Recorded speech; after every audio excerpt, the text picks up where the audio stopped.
All right, so today we're going to be starting section 6 for the chi-squared distribution for confidence intervals. We're going to do a quick review of some of the other distributions and then get right into finding critical values for the distribution. So I took your notes and filled them in. So if you have your notes out, let's fill them in together.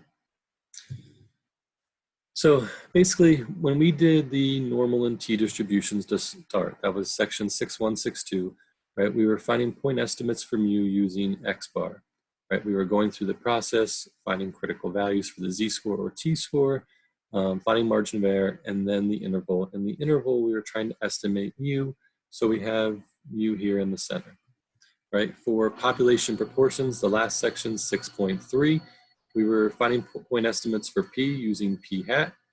We found critical values, again, using z, and then we would put it in the margin error formula, creating a confidence interval then, and that had p in the center here because that's what we were trying to estimate. Now for the next section, the section that we're about to start, 6.4, we're using the chi-squared distribution. Chi-square uses point estimates for sigma squared, which is s squared, and point estimates for sigma, which is s. And we'll go through a formula, find critical values, find a margin of error, add or subtract them to a value to create an interval based off of what they're asking for, right? If they're asking for variance, we'll have a sigma squared in our interval. If they're asking for standard deviation, we'll have a sigma in our interval, and sometimes they'll just ask for both. And remember that they have a relationship, right? Standard deviation is just the square root of variance. So once you get the variance interval, you're not too much further to the standard deviation interval. So some notes on the chi-squared distribution. Sample sizes, anything greater than 1 will work, which is nice. So small sample sizes work well with the chi-squared distribution. All chi-squared values are greater than or equal to 0. Remember, this curve is not symmetrical about the mean, not symmetrical about 0 like the others. This is a positively skewed curve, and all of the values are positive here, right? Because it's a family of curves, we have to use degree of freedom, just like with the t distribution. Remember, degree of freedom is just your sample size n minus 1. You have two critical values. Because it's not symmetrical, you can't just put plus or minus like we did with the others. We have to find both the left-hand value and the right-hand value, so chi-squared L and chi-squared R, the left-hand chi-squared value and the right-hand chi-squared value. To find the left-hand value, there's a formula. It's just 1 plus the confidence level divided by 2. And to find the right-hand value, it's 1 minus the confidence level divided by 2.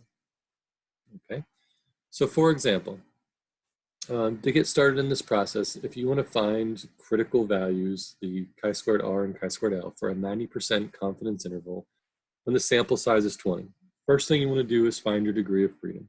So degree of freedom is just n minus 1, so our n was 20, 20 minus 1, which gives us 19. The chi-squared R formula says I take 1 minus the confidence level, which is 90%, 0.9, and divide it by 2. I already got that from right here in our notes. That gives me 0.05. And then for the left-hand value, I take 1 plus 0.9 divided by 2 to get 0.95. And if you notice a pattern to these, right, and you might as you go through these, the sum of these values, right, of the chi-squared values, will always be 1, right? So if you get 0.05 for one, the other one, you know, it has to be 0.95 because they have to add to 1. Right, after you get these values, you're going to look them up on table 6, which is page A19 in your book. I'll post a picture of that in the classroom. And you're going to look these values up. So let me show you the chart. So let's move this away here. So this is our chi-squared distribution, right? It says chi-squared distribution, page A19 in your book. On the left, you'll notice, again, degree of freedom because it's a family of curves. And across the top, these are going to be our values that we found from the formulas for the chi-squared L and chi-squared R. So for this particular one, we're looking up a degree of freedom of 19, and we're looking up 0.05 and 0.95. So if I come here to 0.95, that gives me 10.117. And if I come to 0.05, that will give me 30.144. So that's where those critical values are coming from, just following the chart down to the degree of freedom And then the two values you find for your chi-squared R and chi-squared L is 0.05, 0.95, and these are going to be the critical values, right? These values we'll use in the formula to find your actual interval. Any questions on that part? I don't think so. So from here, we have a few more examples. These examples are actually in your note packet, and I'm going to ask you to try them out and kind of follow along as we go. So the first one, you can see this first one, says find the chi-squared R and chi-squared L for a 95% confidence interval with a sample size of 12. So take a minute, use the formulas and the chart, and try to find those values. All right, so hopefully you came up with values that look like this. If your sample size is 12, your degree of freedom is 11. We take 1 plus or minus the confidence level, which was 95%, divided by 2. If I do that, I get my right and left-hand values, 0.025 and 0.975. And then these are the values with the degree of freedom that I'll look up in the chart. When I look them up in the chart, I should get 21.920 and 3.816. For the next example, example 3, similar question, find the critical values, right, chi-squared R and chi-squared L for a 90% confidence interval with a sample size of 18. So take a minute to do that.